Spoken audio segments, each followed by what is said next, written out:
ይህንን ሳታደርጉ በፍጹም ሪል ስቴት ላይ ቤት እንዳትገዙ። እነዚህ አሁን የምዘረዝርላችሁ ነገራቶች ሳታዩና ሳትረጋግጡ በፍጹም ሪል ስቴት ላይ ቤት መግዛት ለተለያዩ እንግልቶች፣ ቁጭቶች ሊዳርጓችሁ ስለሚችሉ እነዚህ ነገር በጥሞና ተከታተሉኝ።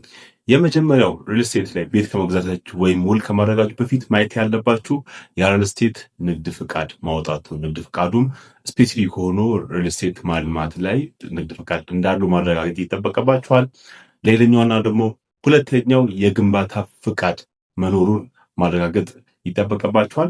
ሶስተኛው ደግሞ ያ ፕሮጀክት ከባንክ እግድ ነፃ መሆኑን፣ ተጨማሪ ደግሞ የታክስ ክሊራንስ መኖሩን ማረጋገጥ አለባችሁ።